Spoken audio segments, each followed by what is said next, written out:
In 1984, a young girl and her father from Austin, Texas, vanished during a weekend road trip, leaving the mother at home with unimaginable grief and unanswered questions for over a decade.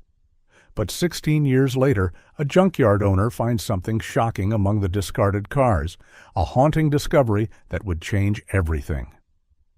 The autumn sun filtered through the windows of Margaret Holbrook's living room in Austin, Texas, casting long shadows across the hardwood floor. Margaret sat quietly on her floral-patterned sofa, the television remote clutched tightly in her hand.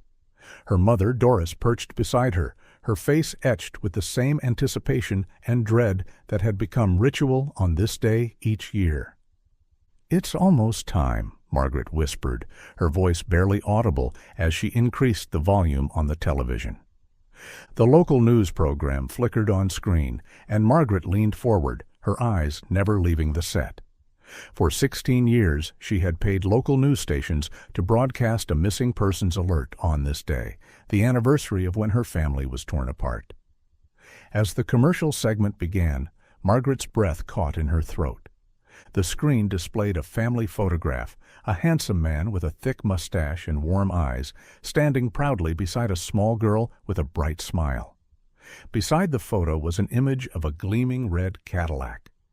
16 years ago today, Jim Holbrook and his 8-year-old daughter, Lucia, disappeared during a weekend road trip, the announcer's voice stated.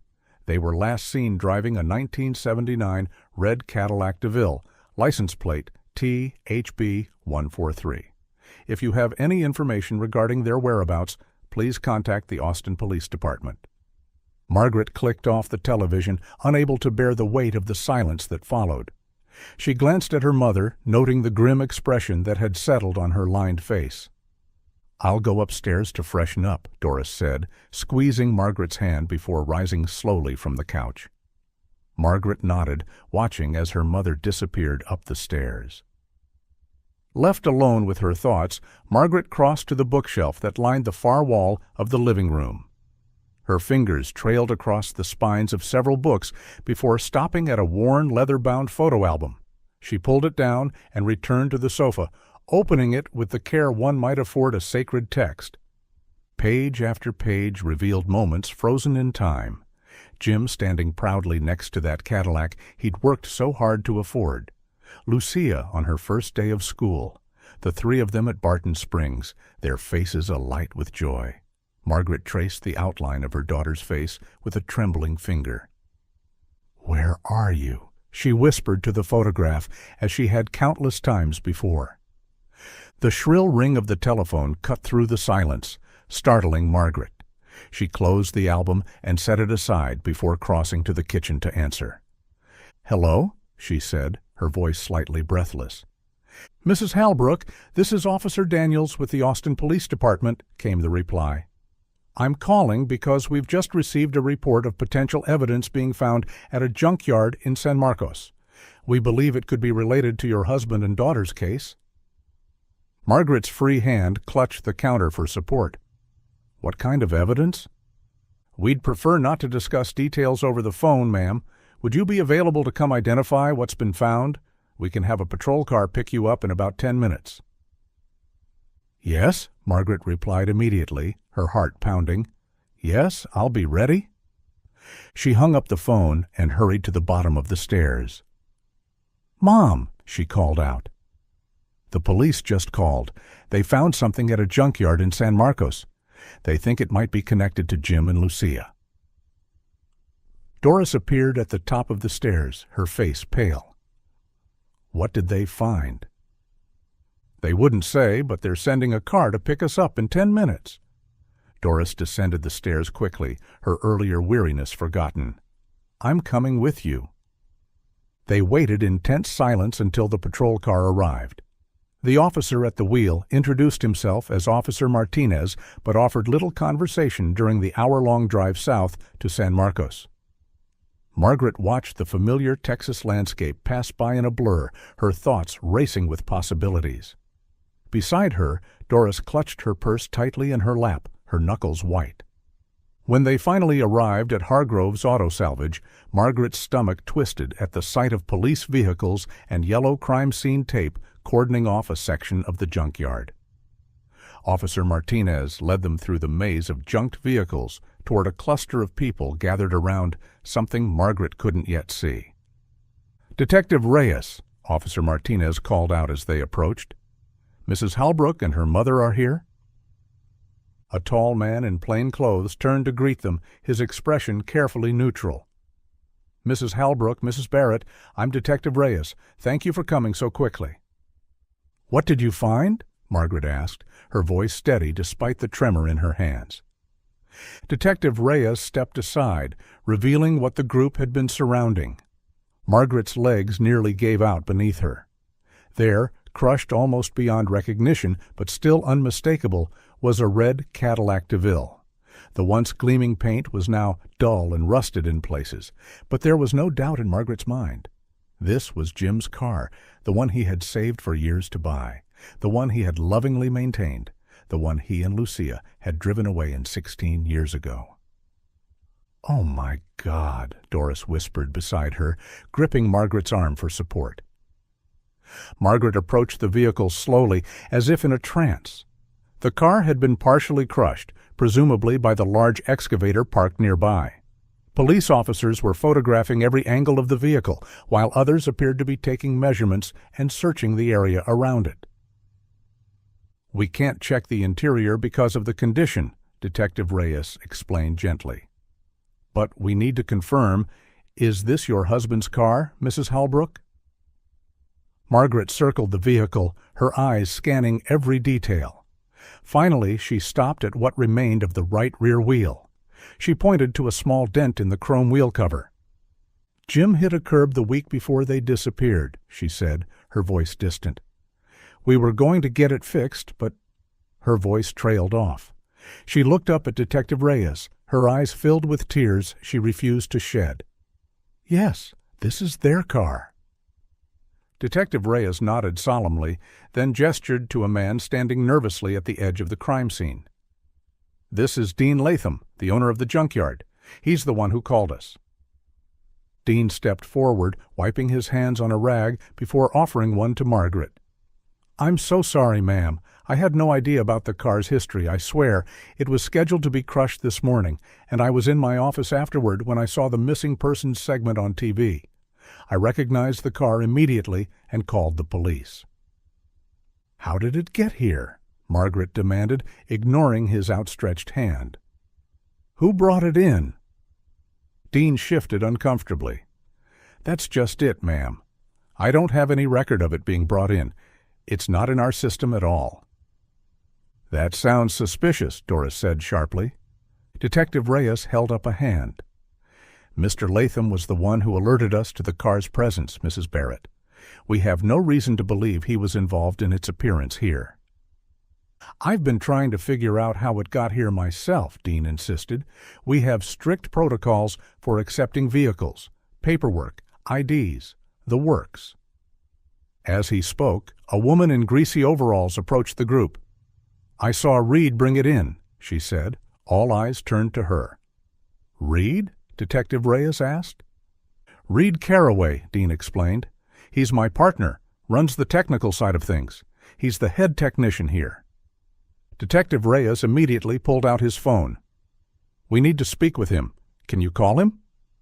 Dean nodded and pulled out his own phone, dialing a number. After several moments, he shook his head. No answer. "I'll need his home address," Detective Reyes said firmly. "Of course," Dean replied, pulling out a small notebook from his pocket and writing down an address. "He lives in South Austin. Here's his information." Detective Reyes took the paper and turned to one of his officers. "I want a unit sent to this address immediately. Have them bring Mr. Carraway in for questioning." He turned back to Dean. "Is there anything else of Mr. Carraway's on the premises that might be relevant to our investigation?" "His office," Dean said, "but it's locked and only Reed has the key." "We'll need a warrant to search it properly," Detective Reyes said, turning to another officer. "Get that in motion." Margaret stood silently through this exchange, her eyes never leaving the crushed Cadillac. 16 years of wondering, of hoping against hope, and now this. The car that had carried her husband and daughter away from her for the last time was here, crushed beyond recognition, but no sign of Jim or Lucia. "Let's search the area," Detective Reyes instructed his team. "Mrs. Halbrook, Mrs. Barrett, if you feel up to it, your help in identifying any potential personal items would be invaluable." Margaret nodded mutely, and she and Doris followed the officers as they began to methodically search the junkyard. Hours passed as they examined piles of scrap metal and discarded items, but nothing related to Jim or Lucia surfaced. Eventually, they found themselves outside Reed Carraway's locked office, waiting for either the man himself or the warrant that would allow them to search it. Margaret leaned against the wall, exhaustion etched into every line of her face. Doris stood beside her, one arm wrapped around her daughter's shoulders, both women silent and deep in thought as the afternoon sun climbed higher in the sky. The sun reached its peak when 2 police cruisers pulled into the junkyard. Margaret and Doris straightened as they saw a third vehicle, a dark blue pickup truck, following behind.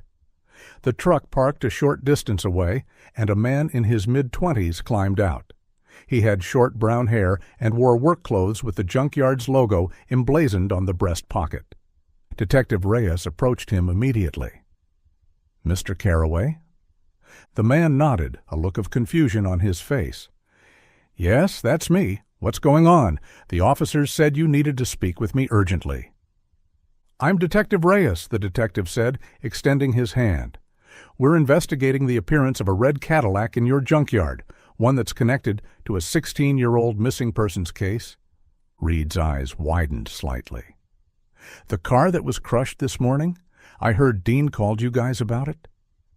Detective Reyes nodded toward Margaret and Doris. "This is Margaret Halbrook and her mother, Doris Barrett. The Cadillac belonged to Mrs. Halbrook's husband, who disappeared with their daughter 16 years ago." Reed approached the women, his expression appropriately somber. "I'm so sorry to hear that. Reed Carraway." He offered his hand, which Margaret took after a moment's hesitation. "The car wasn't properly logged into your system," Detective Reyes continued. "One of your co-workers said she saw you bring it in. We'd like to know how it came into your possession." Reed ran a hand through his hair, sighing. "Yeah, that was a weird situation. About a week ago, an older man brought it in when Dean wasn't around. Said he didn't have any use for the car anymore and wanted it destroyed." "Did he give you his name?" Detective Reyes asked. Reed shook his head. "No, and that's what was strange. He paid cash, a good amount too, but when I tried to get his information for our records, he just ran off, literally. Left the keys in the ignition and walked away. I called after him, tried to chase him, but he was gone." "Can you describe this man?" Detective Reyes pressed. Reed furrowed his brow in concentration. "Tall, maybe 6 feet, thin building, gray hair, though it looked like it might have been dark before. He had a mustache, a thick one, wore glasses, khaki pants, and a button-up shirt. Spoke real quiet-like, almost hard to hear him." Margaret's breath caught audibly. That sounds like Jim," she whispered to Doris, her face pale. "What?" Doris said, too loudly. "But that's impossible." Detective Reyes turned to them. "Mrs. Halbrook, are you saying this description matches your husband?" Margaret nodded slowly, her hands trembling. "It could be. The height, the build, the mustache. Jim always wore button-ups, even on weekends." Detective Reyes looked back at Reed. "How old would you say this man was?" "Hard to tell," Reed replied. "Maybe 50s? Could have been younger, though. He looked tired. Weathered, you know." Doris shook her head vigorously. "This doesn't make sense. Why would Jim get rid of the Cadillac? He loved that car. He worked so hard for it." "And why now?" Margaret added, her voice stronger. "After 16 years? And where is Lucia?" Detective Reyes held up a calming hand. "Let's not jump to conclusions. We need to investigate further." He turned back to Reed. "We'd like to search your office, Mr. Carraway. One of your co-workers mentioned you keep it locked." Reed nodded. "Yeah, of course. Nothing to hide. It's just that we keep some valuable tools and parts catalogs in there. Follow me." As they walked toward the small building that housed the Junkyard's offices, Margaret and Doris exchanged troubled glances. "Do you really think it could have been Jim?" Doris whispered. Margaret shook her head. "I don't know. It sounds like him, but why would he abandon the car after all this time? And where has he been? Where's Lucia?" "I don't believe Jim would do that. Maybe this man is trying to confuse us," Doris suggested, her voice low. When they reached the office building, Reed led them to a door at the end of a short hallway. He pulled out a ring of keys and unlocked it, stepping aside to let Detective Reyes enter first. "Please wait out here," Detective Reyes told Margaret and Doris. "We'll let you know if we find anything of interest."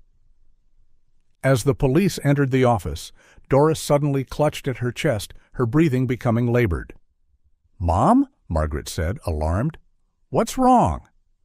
"My asthma," Doris gasped, fumbling in her purse. "I think the stress, my inhaler." Margaret helped her to a nearby bench. She found the inhaler at the bottom of Doris's purse and helped her mother use it, watching anxiously as Doris's breathing gradually steadied. "I'm okay," Doris insisted after a few minutes, though her face remained pale. "Just overwhelmed. I'm sorry for the trouble." "Would you like us to call an ambulance?" Detective Reyes had rushed to her side. Doris shook her head firmly. No, I'll be fine. Just need to rest a bit." While Margaret tended to her mother, the search of Reed's office continued. Occasionally, an officer would emerge with an item to show Margaret and Doris, but each time, Margaret shook her head. None of the items belonged to Jim or Lucia. After nearly an hour, Detective Reyes emerged from the office for the final time. "We've completed our search," he told Margaret and Doris. "Unfortunately, we didn't find anything directly connected to your husband or daughter." Margaret's shoulders slumped with disappointment. "So, we're no closer to understanding what happened?" "We've made progress," Detective Reyes assured her. "Finding the Cadillac is significant. Now we need to figure out who brought it here and why." He turned to Reed. "Mr. Carraway, we'd like you to come to the station to make a formal statement." Reed nodded. "Of course, whatever I can do to help."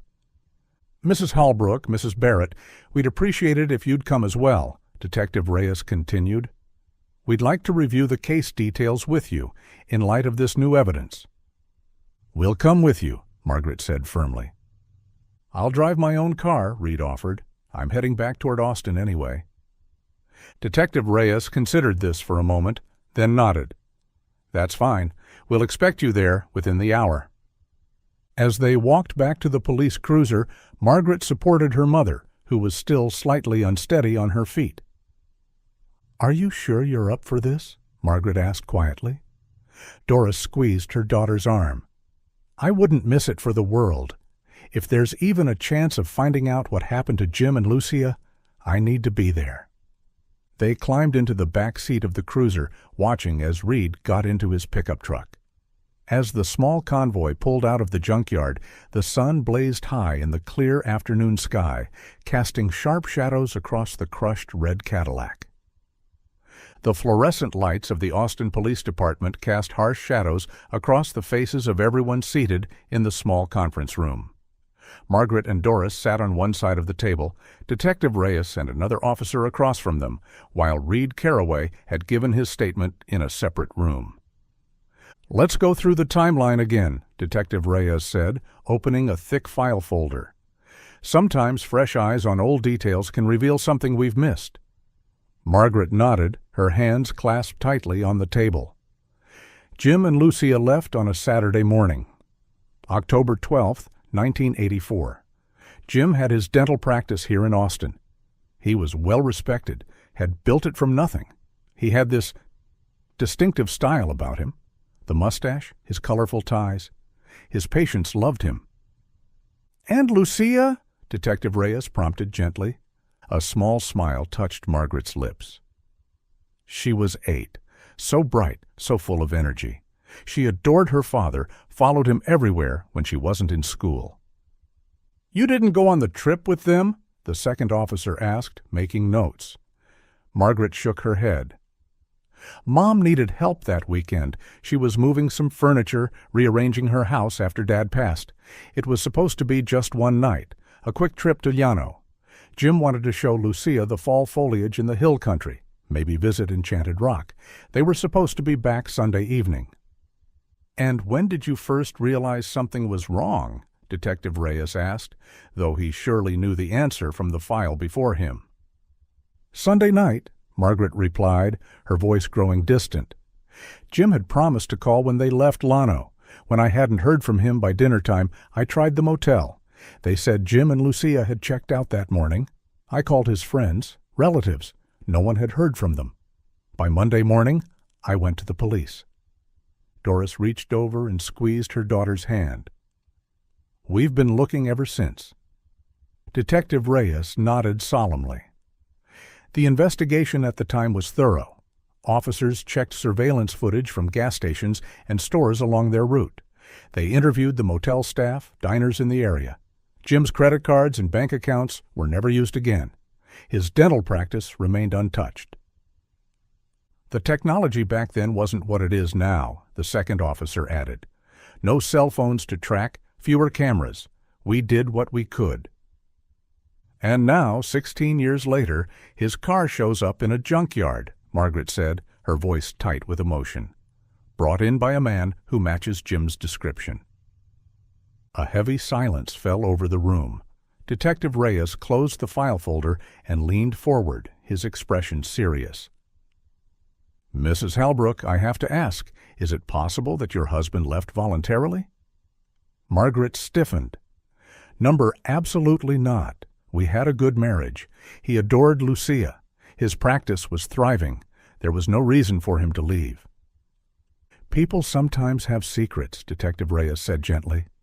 "Lives they keep hidden from even those closest to them." "Not Jim," Margaret insisted, "and even if that were true, which it isn't, he would never have taken Lucia from me. Never." The door to the conference room opened, and a female officer entered. "Reed Carraway's statement has been processed," she informed Detective Reyes. "He's waiting in the lobby." Detective Reyes nodded. "Thank you." He turned back to Margaret and Doris. "We'll continue investigating this new lead. The car will be thoroughly examined, and we'll try to trace its movements over the past 16 years. In the meantime, I recommend you both go home and get some rest. It's been a long day." Margaret glanced at her watch, surprised to see it was past 2 p.m. "Yes, I suppose we should." "We can have an officer drive you," Detective Reyes offered, standing. They made their way to the station lobby, where Reed was sitting in a plastic chair, scrolling through his phone. He stood when he saw them approaching. "All done?" he asked. "Yes," Margaret replied. "Thank you for your cooperation." Detective Reyes nodded. "For today. We'll be in touch if we have more questions, Mr. Carraway." Reed glanced at Margaret and Doris. "I could give you a ride. I live in the Hyde Park area." Detective Reyes looked dubious. "That's not necessary, Mr. Carraway. We can arrange—" But before the detective could finish, a uniformed officer approached Detective Reyes with an urgent message, drawing him away from the group. In his absence, Margaret assessed their situation. Her mother was exhausted, and they faced a longer wait for a police escort or a taxi. "We'd appreciate the ride," Margaret decided, ignoring the flicker of unease in her stomach. Reed had cooperated fully with the police, and they knew where he worked. There was no rational reason to refuse. "I'll let Detective Reyes know," she added, stepping away to speak with the detective, who was still engaged with the officer. "Are you sure about this?" Doris whispered when Margaret returned. "The police have his information. It'll be fine." Detective Reyes returned, looking reluctant but resigned when Margaret informed him of their decision. "I've got his license plate and contact information," he assured them. "Call immediately if there's any problem." Reed's pickup was old but well-maintained. He opened the passenger door for Doris, helping her climb into the cab, then waited as Margaret settled into the middle seat. "Where in Hyde Park are you?" Reed asked as they pulled out of the police station parking lot. "Speedway, near 45th, Margaret replied, keeping her tone neutral. Reed nodded. "I'm on Avenue H, not far from there at all. Funny, we've never crossed paths before." "But thank you again for the ride," Margaret said. The afternoon in Austin was relatively quiet today as they headed north. Reed maintained a casual conversation, asking about the neighborhood, commenting on changes to the city over the years. Suddenly, Doris gasped and began patting her pockets and purse. "What's wrong, Mom?" Margaret asked, alarmed. "My inhaler," Doris said, her voice tight with worry. "I think I left it at the Junkyard office when I had that attack earlier." "Are you feeling okay?" Margaret asked, concerned. "I'm fine now," Doris assured her. "But I need that inhaler. It's my prescription one, and I just got it last week. It was expensive." Reed glanced over at them. "I have asthma, too. If you need an inhaler, I have a spare at my place. We could swing by and pick up." Margaret shook her head. "That's very kind, but maybe we could just stop at a pharmacy. There must be one somewhere." "It's a prescribed inhaler," Doris insisted. "I don't want to waste money on another one when mine is probably sitting on a desk at the Junkyard. We could just go back and get it." "Now?" Margaret asked, surprised. "But the Junkyard is an hour away." "I don't mind driving you back," Reed offered. "Really, it's no trouble." "We couldn't ask you to do that," Margaret protested. "We can take a taxi instead." Doris shook her head firmly. "That would be so expensive, Margaret. Mr. Carraway is offering to help us." "Please call me Reed," he said. "And seriously, I don't mind. That Junkyard is practically my second home. We can be there and back in a couple of hours." Margaret looked at her mother's determined face and sighed. "If you're sure, Mom?" "I am," Doris said. "I don't want to waste a perfectly good inhaler." "It's settled then," Reed said, signaling to turn around at the next intersection. "Back to San Marcos we go." The dashboard clock showed 3:05 p.m. as Reed's pickup truck pulled into Auto Salvage Junkyard. The police had finished processing the scene, though the crushed Cadillac remained cordoned off with yellow tape. Only a few employees were still working, moving parts and organizing scrap metal in the distance. The three of them climbed out of the truck and made their way to the main office. Dean Latham was behind the counter, looking surprised to see them again. "Reed? Mrs. Halbrook? I thought you all left with the police hours ago." "We did," Reed explained, "but Mrs. Barrett believes she left her inhaler here during her asthma attack earlier." Dean's face softened with understanding. "Oh, I see. Yes, actually, I found it after everyone left. I put it in Reed's office for safekeeping, figuring he'd know how to get it back to you." "How thoughtful," Doris said. "Would you mind if I get it now?" "It's my prescription one, and I'd hate to have to replace it." "Of course," Dean replied. "Reed, you've got the key?" Reed nodded, fishing his key ring from his pocket. Margaret and Doris walked down the hallway toward Reed's office. He told them he'd just step inside to grab the medication. Margaret sank into one of the worn plastic chairs, her exhaustion from the day's events clearly etched on her face. Doris, however, paced just outside the doorway. As Reed opened the door and disappeared inside, Doris frowned, narrowing her eyes with suspicion as if something had caught her attention. "How are you holding up, Mom?" Margaret asked quietly, taking the seat beside her. "I'm okay," Doris assured her, "just a bit overwhelmed by everything." They sat in silence for a moment, the only sound the distant clanging of metal from the junkyard. A few minutes passed, and Margaret found herself growing restless. "What's taking him so long? It's just an inhaler." Doris shifted in her seat, then suddenly straightened, her eyes widening. "Margaret," she whispered urgently, "when Reed opens the door to come out, look at the top shelf of the glass cabinet across from the door." "What? Why?" Margaret asked, confused by her mother's sudden intensity. I caught a glimpse when he went in," Doris explained hurriedly. "I think I saw a blue handbag up there, between some books. It looks like Lucia's." Margaret's heart skipped a beat. "That's impossible, Mom. Lucia's bag was with her when she disappeared." "Just look," Doris insisted. "It's the exact same shade of blue." Before Margaret could respond, the sound of footsteps announced Reed's return. As the office door swung open, both women instinctively looked past him into the office. Through the doorway, Margaret could see a glass-fronted cabinet against the far wall, and there, on the top shelf, nestled between several technical manuals, was a small blue handbag, exactly the shade that Lucia had carried with her everywhere. Reed stepped out, holding Doris's inhaler. "Found it on my desk," he said, handing it to her. Margaret couldn't take her eyes off the glimpse of blue visible through the closing door. "Reed," she said, her voice surprisingly steady, "that blue bag in your office." Reed turned, following her gaze back to his office. "Oh, that old thing?" He sounded casual, but Margaret noticed a slight stiffening in his posture. "It looks exactly like my daughter's," Margaret said, "the one she had with her when she disappeared." Reed hesitated for just a moment. "Really?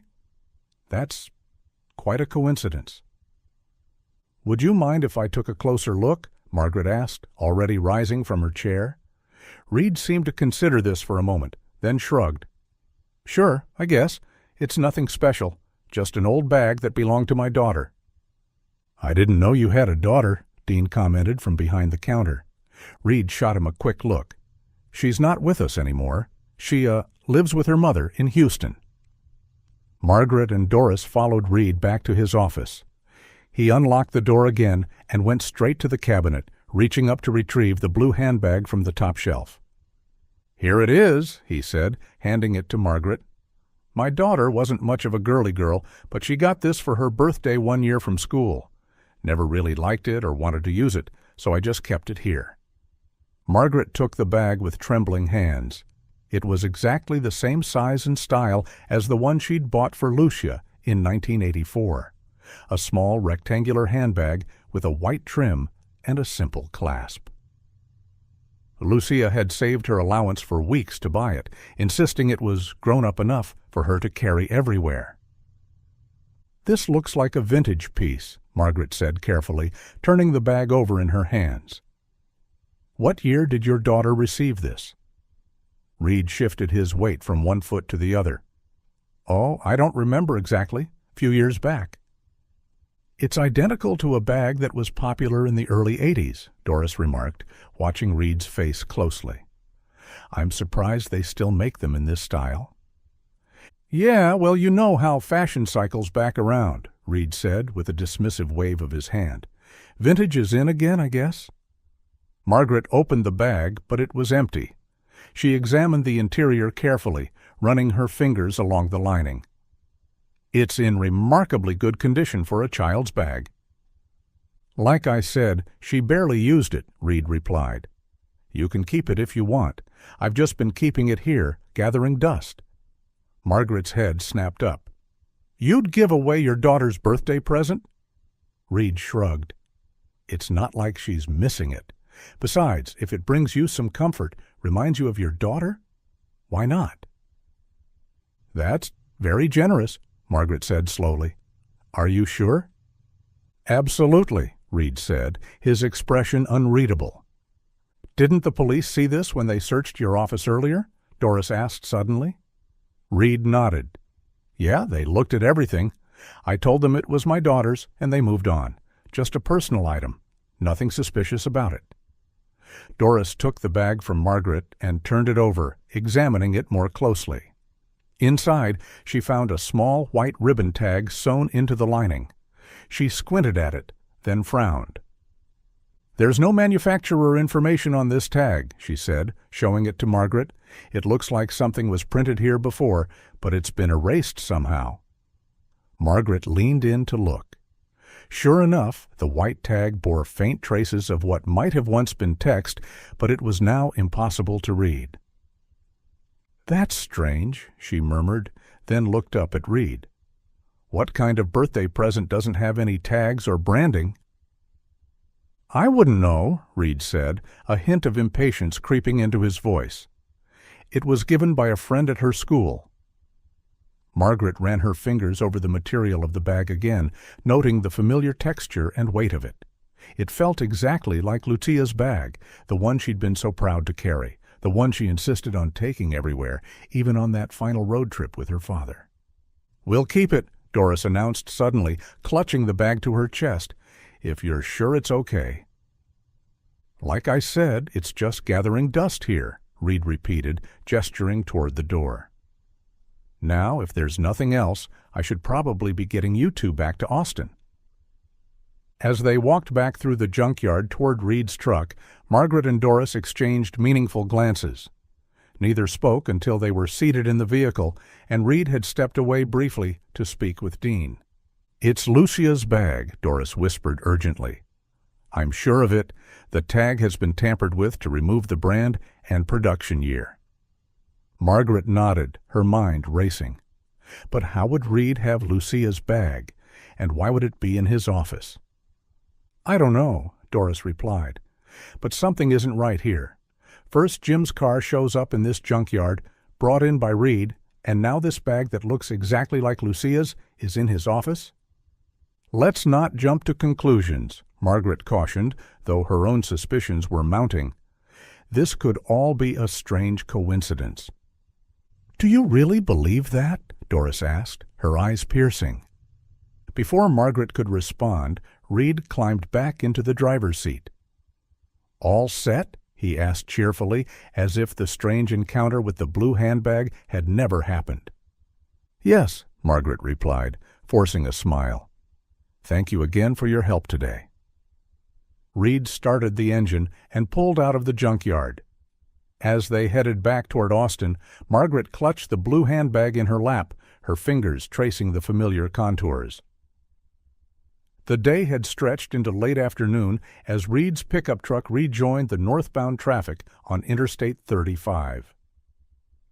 Margaret sat in the passenger seat, the blue handbag clutched tightly in her lap, while Doris occupied the back seat, her newly recovered inhaler safely tucked into her purse. The silence in the car felt weighted with unspoken questions. Margaret's mind raced with possibilities, each more disturbing than the last. How could Reed have a bag so identical to Lucia's? And why had he been so eager to give it away? "I can't thank you enough for all your help today," Margaret said finally, breaking the silence. "It's been quite a day." Reed nodded, keeping his eyes on the road. "Happy to help. Finding that car must have been quite a shock for you both." 16 years of wondering," Margaret said softly. "And then to find Jim's car like that." "Tell me about them," Reed said, his voice casual. "Your husband and daughter. What were they like?" Margaret hesitated, studying Reed's profile. His expression seemed genuinely interested, but something about the question made her uneasy. Still, talking about Jim and Lucia had always been a way to keep their memory alive. "Jim was a wonderful dentist," she began. "He had this way with patients, especially children. They weren't afraid of him. He'd tell silly jokes and wear these ridiculous ties with teeth patterns on them." A small smile touched Reed's lips. "Sounds like a character." "He was," Margaret agreed. "And Lucia, she was so full of life, smart, curious about everything. She was a little fashionista, even at 8 years old, always concerned about how she looked, what she wore." "That's why she loved that blue bag so much?" Reed asked, nodding toward the handbag in Margaret's lap. "Yes," Margaret replied, stroking the vinyl surface. "She saved her allowance for weeks to buy it. It was from the Barbie accessory collection, a limited edition. She carried it everywhere." Margaret reached into her purse and pulled out a worn photograph. It showed Jim and Lucia standing in front of the red Cadillac. Jim's arm was around his daughter's shoulders, his mustache prominent above his wide smile. Lucia beamed at the camera, her pink outfit bright against the car's crimson paint. "This is them," Margaret said, holding out the photo for Reed to see. This was taken about a month before they disappeared. Reed barely looked at the photo before returning his eyes to the road. "Nice-looking family," he commented. "She was missing her 2 upper teeth and—" He inhaled deeply, as if savoring the thought. "That pink rainbow shirt?" Margaret froze, her eyes darting to Reed's face. He had barely glanced at the photo, not long enough to notice such specific details. And she hadn't mentioned that the rainbow was on Lucia's shirt or that it was her upper teeth that were missing. In the back seat, Doris had gone completely still.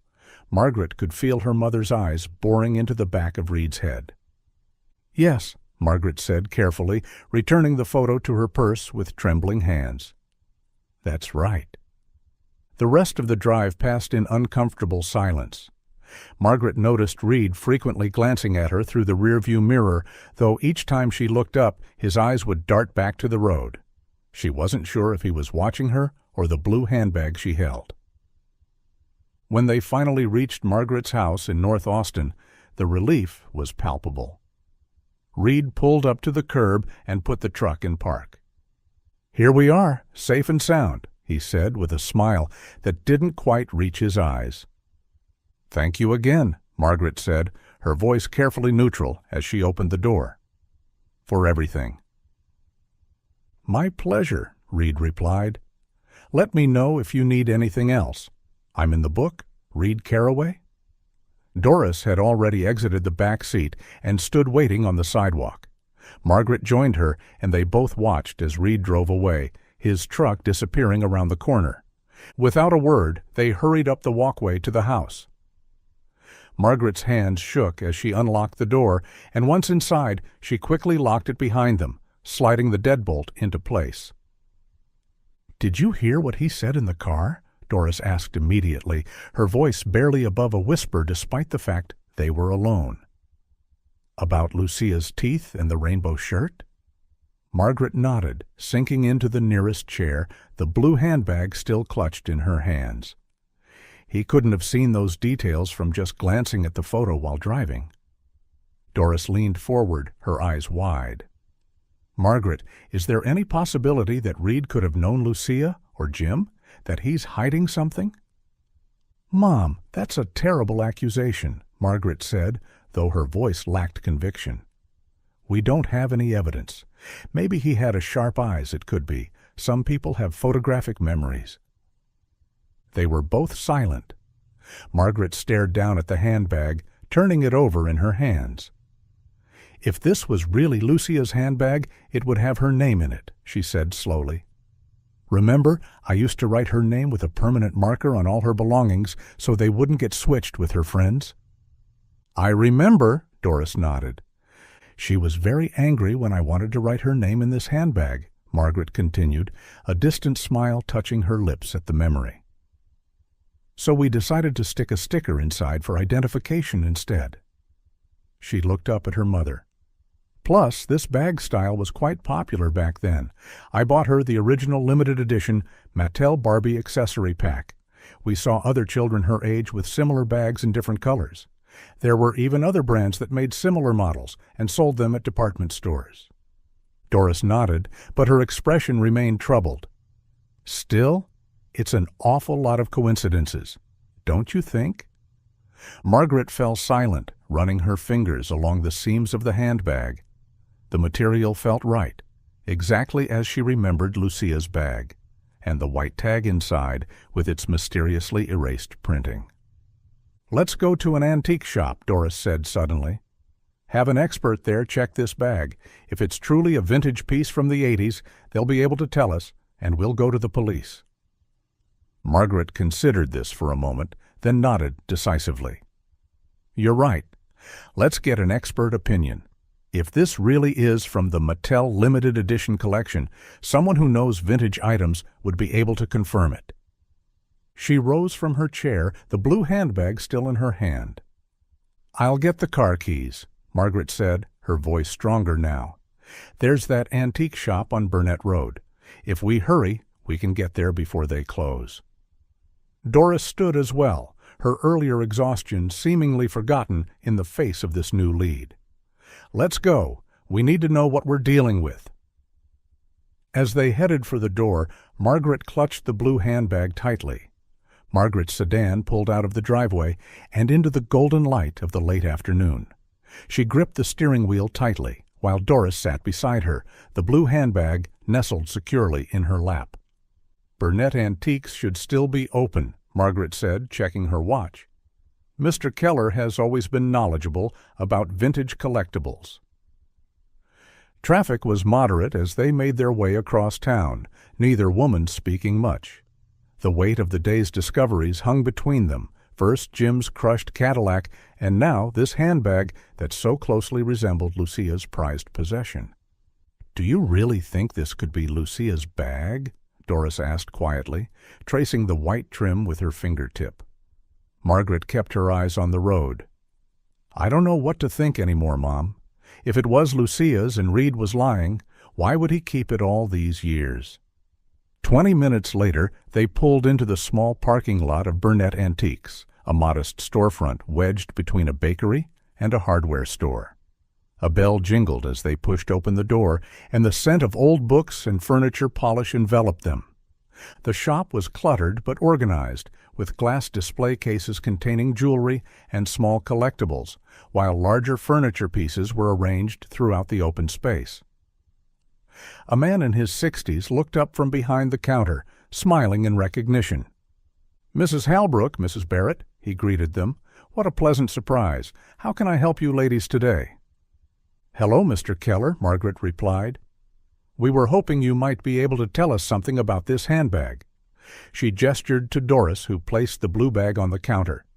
Mr. Keller adjusted his glasses and peered down at it. Interesting piece. Children's accessory, circa early 1980s, if I'm not mistaken." He turned it over in his hands. "But this isn't really my specialty. Let me call Robert from the back. He's much better with these sorts of items." He disappeared through a curtained doorway, returning a moment later with a younger man in his 40s, with salt and pepper hair and wire-rimmed glasses. "This is Robert Cann," Mr. Keller explained. "He's our specialist for vintage toys and collectibles. His wife is a serious Barbie collector, so if anyone can identify this piece properly, it's him." "Ladies," Robert nodded in greeting, "let's have a look at what you've brought." He took the handbag and carried it to a better-lit section of the counter. With practiced hands, he examined the material, the stitching, and the hardware of the clasp. He opened it and checked the interior, his fingers tracing along the seams. "May I ask what specifically you'd like to know about this item?" he asked, looking up at Margaret and Doris. "We'd like to confirm if it's an original Mattel product from their limited edition Barbie accessory line in the early 1980s, Margaret explained, and, if possible, the exact year it was produced. Robert nodded and returned his attention to the bag. He pulled a jeweler's loupe from his pocket and examined the stitching more closely. "The quality of the vinyl and the stitching pattern is consistent with Mattel's production standards from that era," he said. "The specific blue color was part of their Barbie World collection, if I recall correctly." He continued his examination, checking the zipper and hardware. The zipper pull has the characteristic Mattel shape from that period. He reached for his phone. "Let me call my wife quickly. She'll know more specific details." As Robert stepped away to make the call, Margaret and Doris exchanged hopeful glances. "He seems to think it's authentic," Doris whispered. "But that doesn't prove it's Lucia's," Margaret cautioned. "Just that it's from the right time period?" Robert returned a few minutes later, setting his phone down. "My wife confirms this is almost certainly from the Mattel Barbie accessory collection, specifically from their 1983 to 1984 limited edition run. They only produced this particular shade of blue for about 8 months." He turned his attention to the white tag inside the bag. "This is interesting, though," he said, frowning slightly. "The identification tag has been tampered with." "Tampered with?" Margaret leaned closer. Robert nodded, pointing to the tag with a pen. "See how the fabric is slightly puckered around the edges? And this discoloration here?" He indicated several spots on the small white ribbon. "It appears someone deliberately removed the printing, likely using some kind of heat treatment, probably a household iron." He turned the tag toward the light. "You can still see where the ink was. The heat weakened and essentially plasticized the surface of the tag. It doesn't smell of burning polyester anymore, but the damage pattern is characteristic of heat application." He pointed to the surrounding fabric. "There's also slight physical wear, showing signs of damage to the lining around the tag, also consistent with heat treatment." Someone deliberately attempted to remove whatever identifying information was printed here. Margaret's heart pounded. Could it have just faded naturally over time? Robert shook his head. "No, this is deliberate. Natural fading would affect the entire tag uniformly. This shows concentrated damage specifically where the printing would have been." He looked up at them curiously. "If you don't mind my asking, why is this particular bag so important?" Margaret hesitated, then decided on a partial truth. "It's very similar to one my daughter had many years ago. I was curious if it could be the same model." Robert nodded, seemingly satisfied with the explanation. "Well, I can tell you with confidence that this is an original Mattel product from their 1983 to 1984 line. My wife would be happy to provide more details if you'd like to bring it by sometime when she's here." "Thank you," Margaret said, her voice slightly unsteady. "You've been extremely helpful." Robert carefully handed the bag back to her. "Is there anything else you'd like to know about it?" "No, that's all we needed," Doris replied, reaching for her purse. "What do we owe you for your time?" Robert waved away the suggestion. "Nothing at all. Always happy to help identify a vintage piece." They thanked both men and made their way back to the car. Once inside, with the doors closed, Doris turned to Margaret, her expression grave. "Margaret, someone deliberately removed the identification from this bag," she said quietly. Margaret stared down at the handbag in her lap, her fingers tracing the outline of the heat-damaged tag. "I know." "We need to take this to the police," Doris said firmly. "They need to know about Reed's connection to both Jim's car and this bag." Margaret nodded slowly. "You're right. Even if this isn't Lucia's, even if Reed's daughter really did just accept it from a school friend, the police should know." She started the car, her hands steadier now that they had a plan. "We'll go straight to the police station. Detective Reyes should still be there." As they pulled out of the parking lot, the blue handbag rested between them. Margaret's mind filled with questions about Reed Carraway and his connection to her family's disappearance, questions she hoped the police might finally be able to answer. They had only driven a few blocks from the antique shop when Margaret noticed the brake warning light illuminate on her dashboard. The car began to shudder slightly, and she frowned. "That's strange," she murmured, tapping the brake pedal experimentally. The response felt sluggish. "What's wrong?" Doris asked, looking up from the blue handbag she'd been examining. "I'm not sure. The brake light just came on." Margaret pressed the pedal again, and this time it went almost to the floor. Something's definitely not right. The car began to lose power as they approached an intersection. Margaret quickly signaled and pulled over to the side of the road before the vehicle could completely stall out. She put it in park and turned off the ignition, then tried to restart it. The engine sputtered, but wouldn't catch. "This has never happened before," Margaret said, confused. She stepped out of the car and walked around to the front, opening the hood. Steam wasn't coming out, and nothing looked obviously wrong to her untrained eye, but she knew something serious had failed. "Should we call a tow truck?" Doris asked, joining her daughter at the front of the car. "I suppose we'll have to," Margaret replied, reaching for her cell phone. So much for getting to the police station tonight. As she was about to dial, a pickup truck pulled over behind them. Margaret's stomach tightened as she recognized Reed Carraway climbing out of the driver's side. A second man, taller with a heavier build, emerged from the passenger door.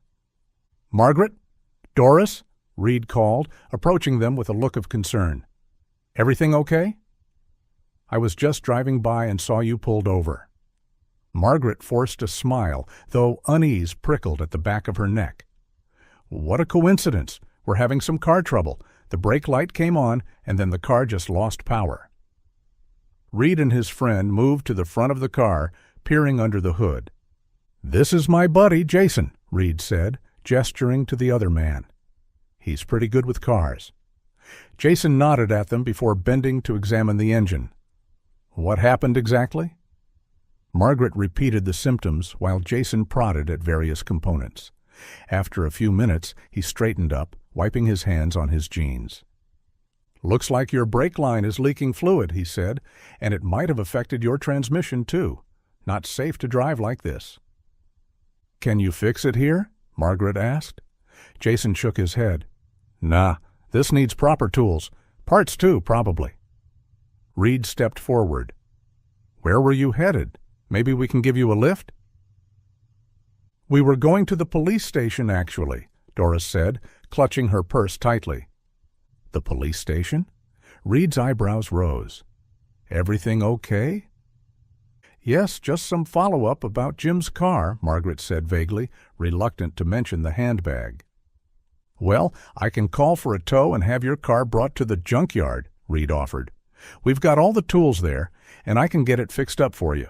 Probably cheaper than a regular garage, too."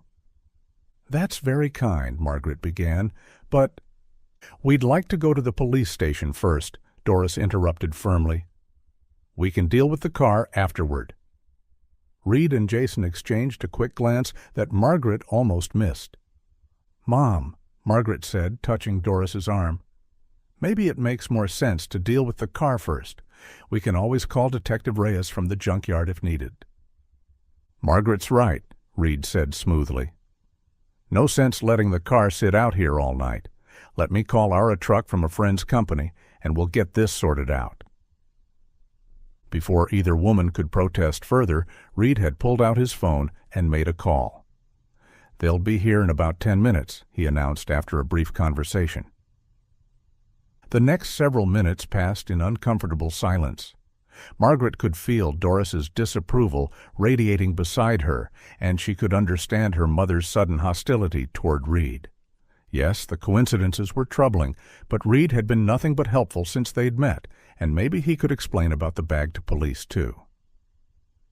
The tow truck arrived exactly when Reed had predicted, emblazoned with a different company logo. The driver, a burly man with tattoos covering his forearms, barely spoke as he hooked up Margaret's car. "All set," Reed said, as the tow truck pulled away with Margaret's sedan. "You ladies can ride with us to the junkyard. We'll get that car fixed up in no time." Margaret and Doris hesitated by Reed's pickup truck.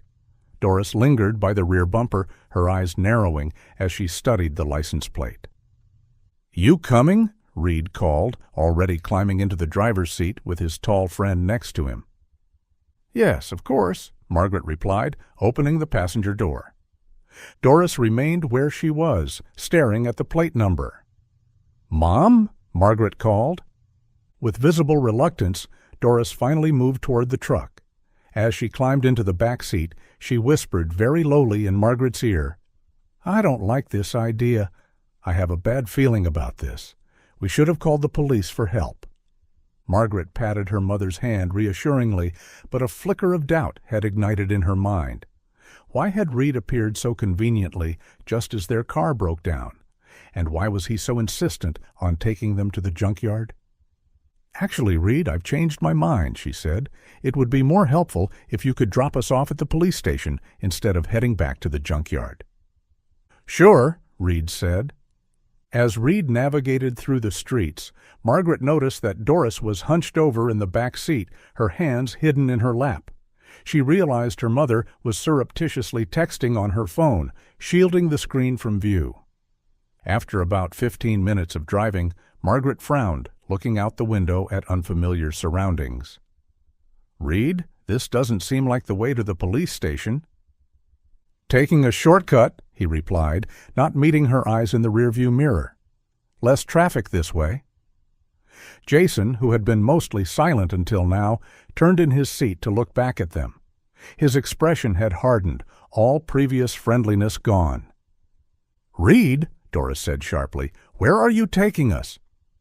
"This is not the way." Reed's hands tightened on the steering wheel, his knuckles whitening. "Change of plans," he said, his voice suddenly cold. Margaret felt a chill run down her spine. "What do you mean?" Instead of answering, Jason reached under his seat and pulled out a small handgun, with what appeared to be a silencer attached. He also produced 2 sets of handcuffs. "Put these on," he ordered, holding out the handcuffs to Margaret and Doris. "Both of you. Now." Margaret stared at the gun in shock. "Reed, what is this? What's going on?" "Put the handcuffs on," Jason repeated, his voice harder this time. When they hesitated, he suddenly shouted, "Now! Put them on, or I'll shoot." His sudden aggression was terrifying, and both women flinched. With trembling hands, Margaret took the cold metal cuffs and snapped one end around her right wrist, then the other around her left. Beside her, Doris did the same. Jason reached back again and roughly checked that the handcuffs were secure. Satisfied, he then produced 2 handkerchiefs from his pocket, balled them up, and shoved one into Margaret's mouth, then Doris's. "That blue bag," Jason said, reaching over and snatching it from Doris's lap. "It's not yours anymore." He pushed both women harshly, forcing Margaret down onto the floor of the back seat, while Doris was shoved sideways across the back seat. Reed's eyes met Margaret's in the rearview mirror, all pretense of friendliness gone. "Be quiet," he said coldly, "or you'll never see another daylight." As the truck continued down the increasingly rural road, Margaret's mind raced with terror. The blue handbag had been important enough to Reed that he was willing to kidnap them for it. Whatever connection it had to Lucia and Jim, Reed was clearly desperate to keep that information hidden. Through her fear, Margaret caught Doris's eye. Her mother's expression communicated a clear message. "I texted someone. There's hope."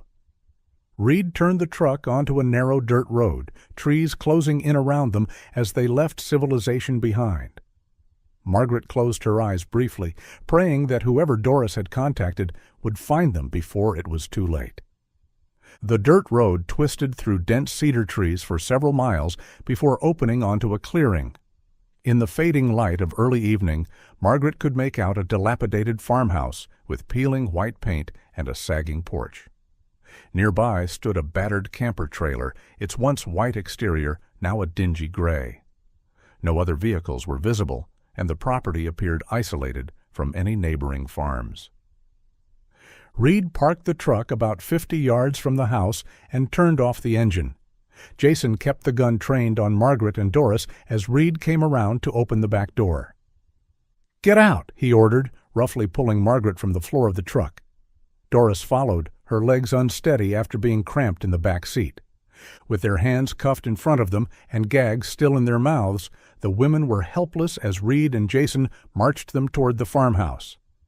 As they passed the camper trailer, Margaret noticed it was rocking noticeably, as if someone inside was moving violently. Reed nudged Jason, snickering.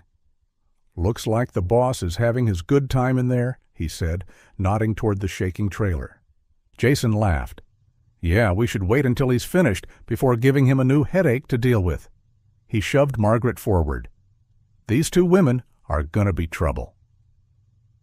They continued to the farmhouse, climbing the creaking steps to the porch.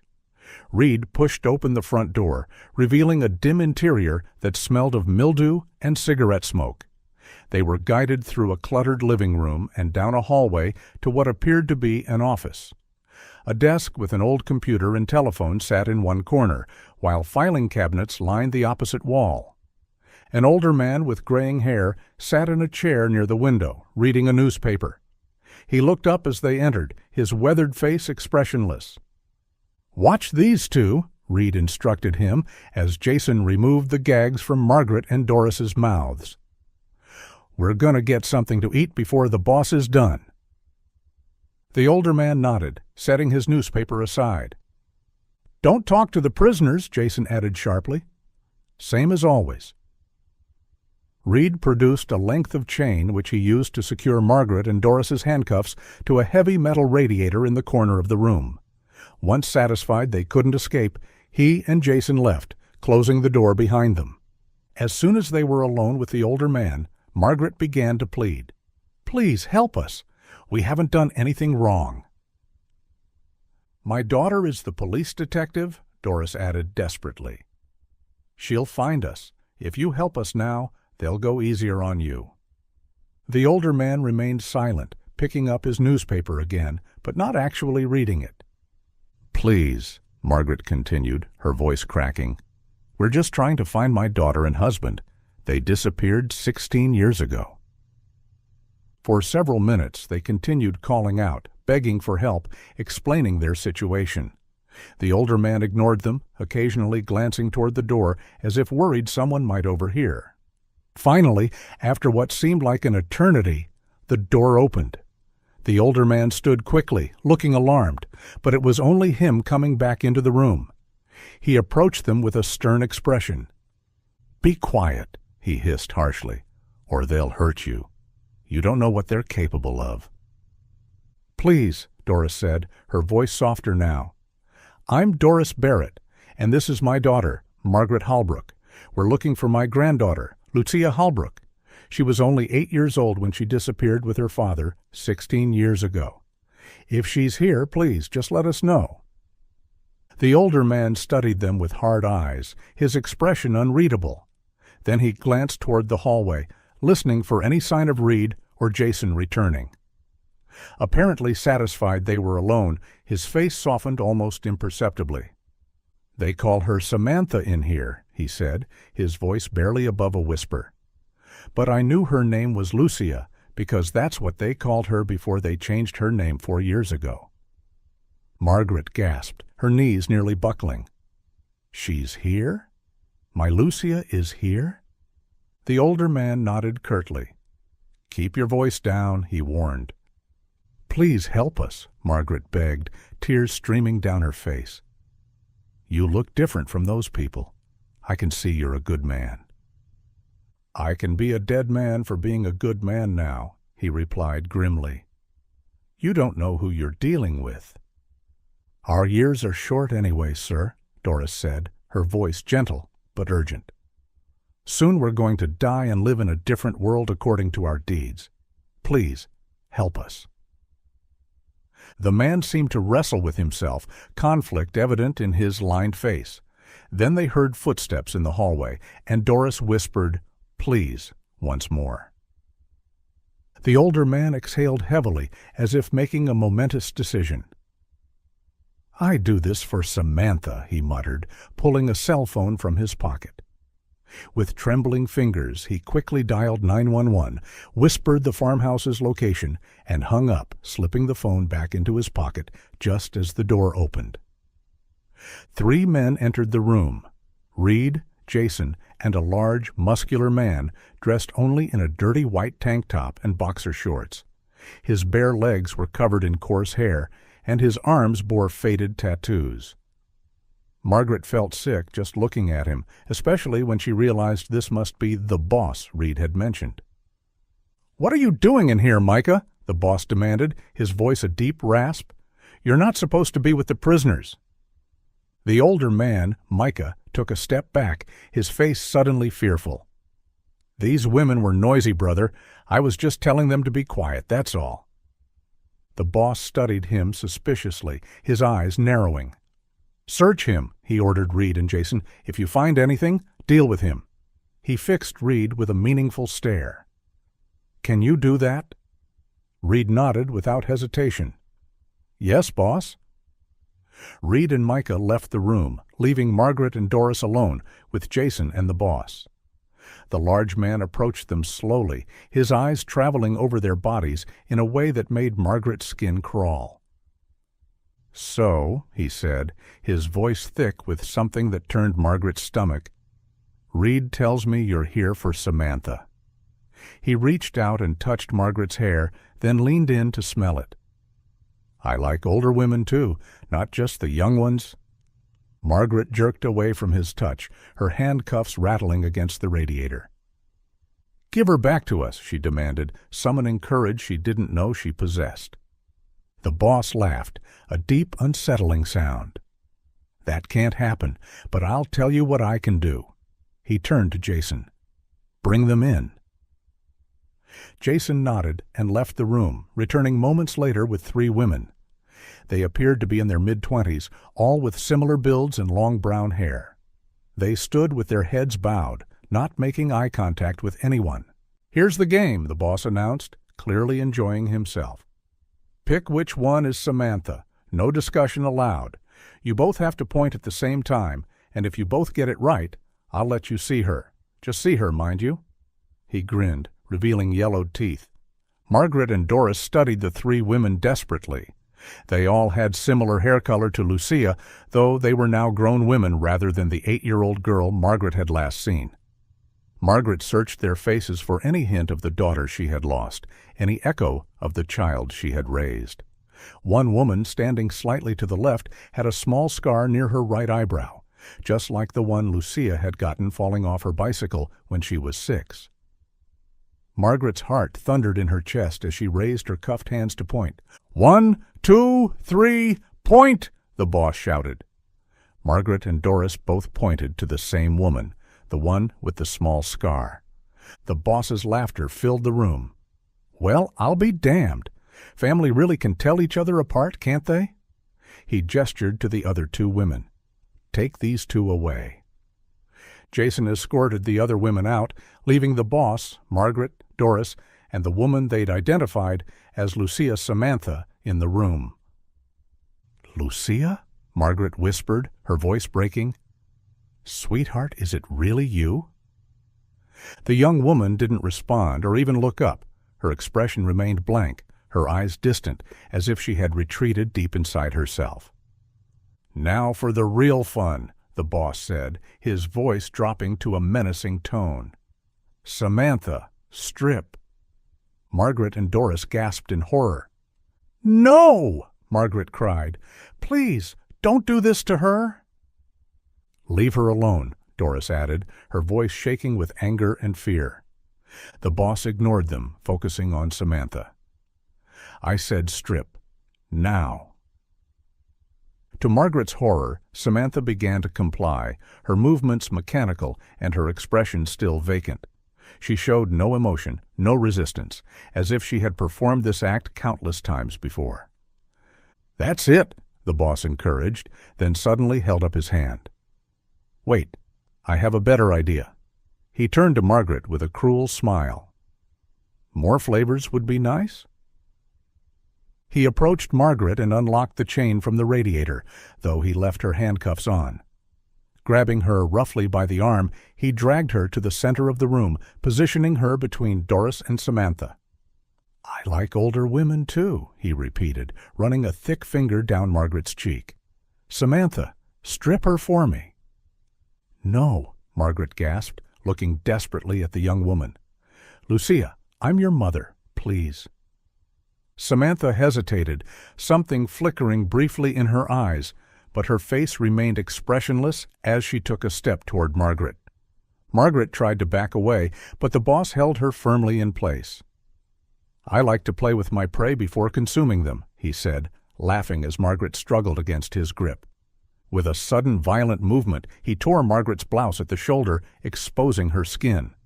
Margaret cried out, more from terror than pain, as the boss's hands began to roam over her body. Suddenly, the door burst open, and Reed rushed in, his face pale. "Boss, police are outside!" The boss froze, his expression shifting from lustful to furious in an instant. He shoved Margaret aside and grabbed Samantha's arm. "How the hell did they find us?" "They've surrounded the place," Reed reported, his voice tight with fear. The boss swore violently, then turned to Reed. "End these 2 quickly," he ordered, gesturing to Margaret and Doris. "We'll escape out the back." Reed hesitated. "There's no way out, boss. They've got the whole perimeter covered." Enraged, the boss grabbed the gun from Reed's waistband. "Then I'll do it myself," he snarled, aiming the weapon at Margaret, who stood frozen in the middle of the room. Before he could pull the trigger, Micah burst through the doorway and leapt in front of Margaret. 2 shots rang out in quick succession, and Micah crumpled to the floor, blood spreading across his shirt. The boss tried to fire again, but the gun clicked emptily. "Damn it!" he roared, tossing the weapon aside. "Give me another!" Before anyone could move, the sound of splintering wood echoed through the farmhouse, followed by shouts of, "Police! Drop your weapons!"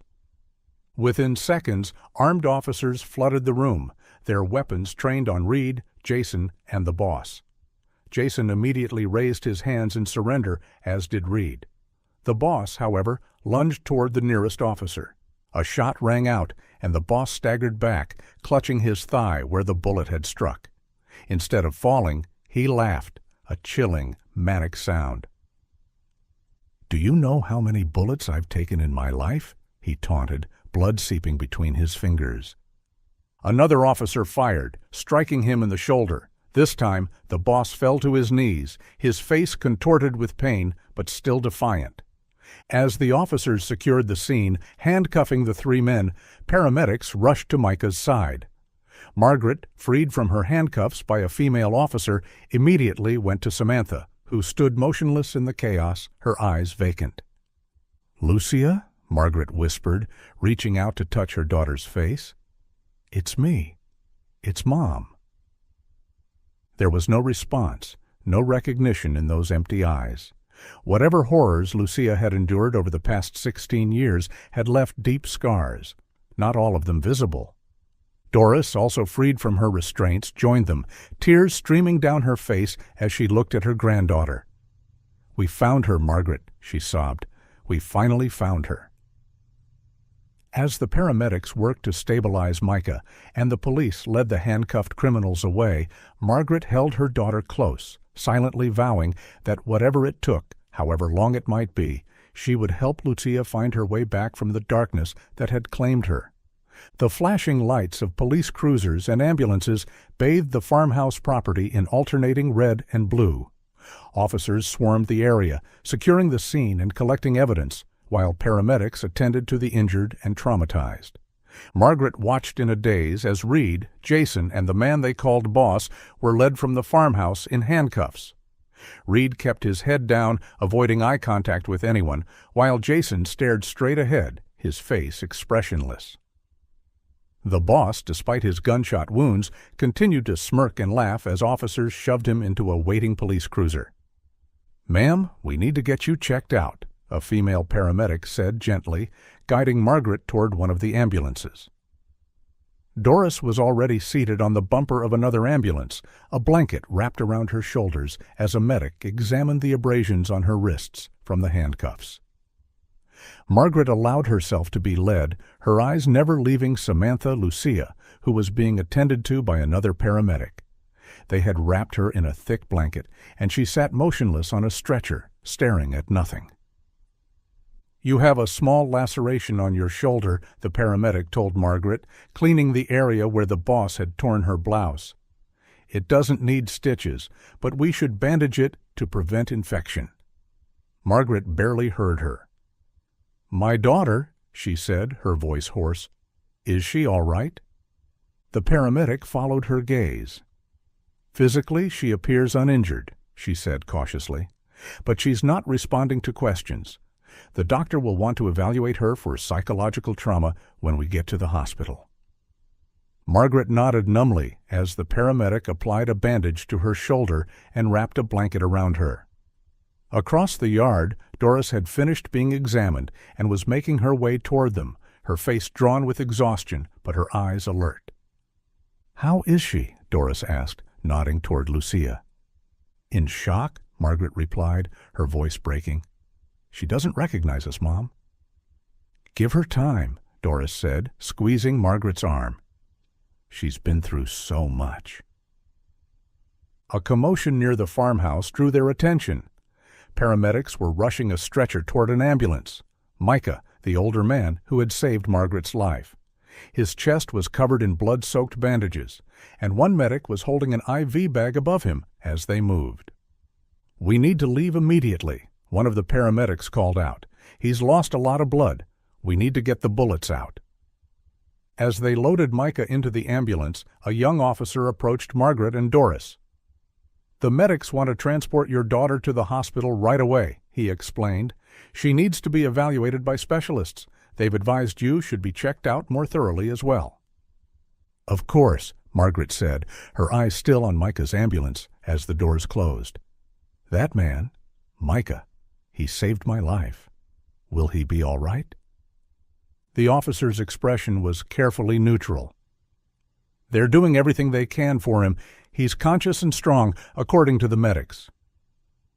As they walked toward the ambulance where Lucia waited, another paramedic approached them.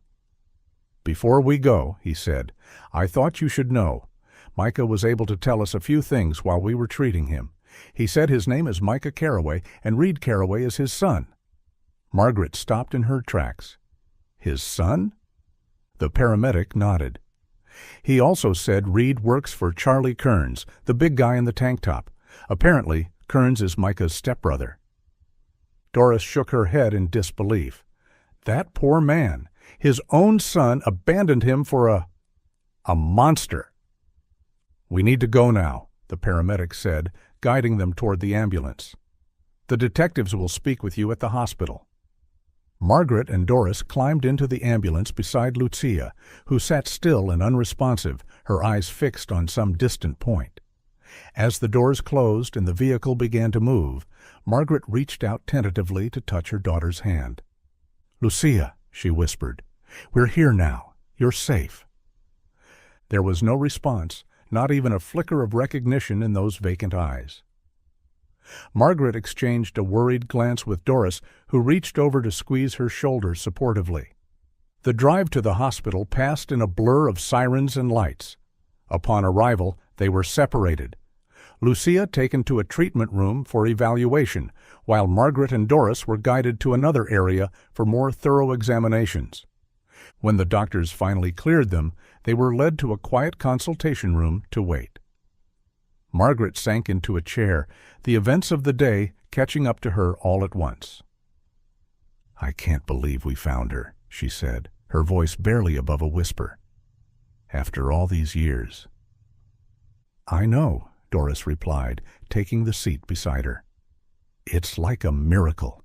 But she's been through so much, Margaret. That awful man." Margaret closed her eyes, trying to block out the images of what they had witnessed at the farmhouse. They sat in silence for several minutes, each lost in her own thoughts, until the door opened and a Detective Reyes stepped in. "Mrs. Halbrook, Mrs. Barrett, I'm glad to see you're both all right. This has been a shocking day for everyone involved." "Have you spoken with my daughter?" Margaret asked immediately. Detective Reyes shook her head. "The doctors are still evaluating her. She's physically unharmed, but they're concerned about her psychological state." "What about Micah?" Doris asked. "The man who saved us?" "He's in surgery," the detective replied. "The doctors are optimistic, though. The bullets missed vital organs." "And the men who took us?" Margaret asked, her voice hardening. "Reed and Charlie Kearns, was it?" Detective Reyes nodded. "All three are in custody. We've secured the blue handbag as evidence, and we're investigating the junkyard owner to see if he had any connection to Reed's activities." "Did Reed or Jason tell you anything?" Doris pressed. "About Jim and Lucia? About what happened 16 years ago?" "We're still piecing everything together," Detective Reyes said carefully. "But we immediately recognized Charlie Kearns when we saw him. He's a wanted serial killer who's been evading capture for decades. He drifts from place to place under different aliases, manipulating people and harming them for his own entertainment." She hesitated. "He often keeps young women and girls, controlling them through intimidation and abuse before he—" Margaret felt physically ill at the thought of her daughter in that monster's hands for 16 years. "How did Charlie cross paths with Jim and Lucia?" she asked, dreading the answer but needing to know. "Reed has been cooperative since his arrest, said his time finally came. He almost thought they were invisible," Detective Morales explained. "He told us that he was 10 years old when it happened. He was with Charlie, his step-uncle, whom he idolized. Charlie presented himself as a strong male figure, unlike Reed's father, Micah, whom Reed viewed as weak and poor." The detective paused, checking her notes. "According to Reed, they were near Marble Falls when they saw your husband's Cadillac. They pretended to be hitchhikers in need of help. Jim pulled over and offered them a ride, and Charlie claimed Reed was his son and wasn't feeling well. Jim even let them stay in an adjoining room at their motel in Llano." Margaret pressed a hand to her mouth, tears filling her eyes. It sounded exactly like something Jim would do, always willing to help others, always trusting. "That night," Detective Morales continued gently, "Charlie drugged Jim's drink after they had spent the evening at a local diner. Once Lucia was asleep, he strangled Jim in the motel bathroom."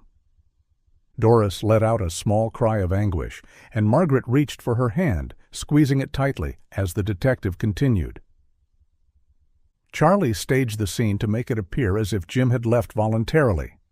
He took Lucia, telling her that her father was hurt and had been taken to the hospital. They left in a vehicle Charlie had hidden nearby. Over time, he manipulated Lucia into believing her mother was gone too, and with forged documents and by constantly relocating, he kept her hidden, changing her name to Samantha." "And my husband's body?" Margaret asked, her voice barely audible. "Reed and his friend admitted they stayed behind to clean up. They made sure no traces at all. Charlie disposed of Jim's body in a limestone sinkhole and drove the Cadillac deep into a wooded area, where it remained hidden until recently." "Then how did it end up at the junkyard last week?" Doris asked. "Reed brought it in," Detective Morales explained. "He knew where it had been abandoned all this time. With Charlie's influence, he decided to move it to the junkyard to destroy it, hoping to erase any connection to his uncle. He thought 16 years was long enough that no one would make the connection." Margaret sat in stunned silence, trying to process everything she had learned. Her husband had been murdered that very first night, while her daughter had endured 16 years of captivity and abuse. "We'll try to locate your husband's remains," Detective Morales said softly, "based on Reed's information about the location." Before Margaret could respond, the door opened and a doctor entered. "Mrs. Halbrook? Mrs. Barrett? Your daughter has been moved to a private room. She's still not speaking, but she's stable. I believe having you with her will be beneficial." They followed the doctor through the hospital corridors to a quiet room where Lucia lay in a bed, staring blankly at the ceiling. She looked so small and fragile, despite being a grown woman now. Margaret approached the bed slowly, Doris right behind her. "Lucia," she said softly, taking her daughter's hand. "It's Mom, and Grandma Doris is here too." For several long moments there was no response. Margaret continued speaking gently, telling Lucia that she was safe now, that Charlie and Reed had been caught, that they would never let anyone hurt her again. Minutes stretched into an hour as Margaret and Doris took turns speaking to Lucia, reminiscing about happy memories from her childhood, assuring her of their love. And then, just as Margaret was beginning to lose hope, Lucia's lips parted. "I'm so sorry for being so broken," she whispered, her voice raspy from disuse. Tears sprang to Margaret's eyes. "It's not your fault, sweetheart," she said, her voice breaking. "None of this was your fault. We're together now. That's all that matters." "I miss Daddy," Lucia said, a single tear sliding down her cheek. Something in her voice, in the way she said "Daddy," reminded Margaret painfully of the 8-year-old girl who had left on that fateful road trip. Though Lucia was 24 now, part of her seemed trapped in that moment, frozen in time. "I know, sweetheart," Margaret said, stroking her daughter's hair. I missed him too. A nurse appeared in the doorway. "Excuse me, but Mr. Carraway is asking to see you. He's in the next room." Margaret hesitated, reluctant to leave Lucia, but Doris touched her arm. "I'll stay with her. You go." Margaret followed the nurse to the adjacent room, where Micah Carraway lay in a hospital bed, his chest heavily bandaged. He looked pale and weak, but his eyes were alert. "Mrs. Halbrook," he said, his voice barely above a whisper, "I wanted to apologize for my son and for myself, for staying quiet all these years." Margaret approached his bedside. "You saved my life," she said simply. "If not for your courage, we would still be in that farmhouse. We might never have found Lucia." Micah closed his eyes briefly. "My son, he always hated gentle and kind men, saw it as weakness."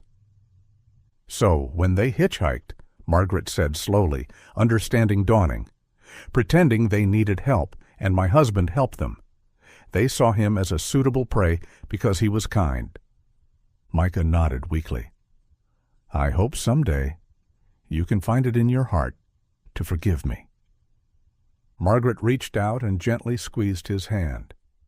"You risked your life to save us. There's nothing to forgive." Leaving Micah to rest, Margaret returned to Lucia's room. Her daughter had fallen asleep, her face peaceful for the first time since they'd found her. Doris sat beside the bed, watching over her granddaughter with tears in her eyes. Margaret took the chair on the other side of the bed, reaching out to hold Lucia's hand. After 16 years of searching, of hoping against hope, they had found her. The road to healing would be long and difficult, but they would walk it together, one day at a time. As she watched her daughter sleep, Margaret silently thanked whatever forces had led them to that junkyard today, to the crushed red Cadillac and the blue handbag that had finally brought her daughter home.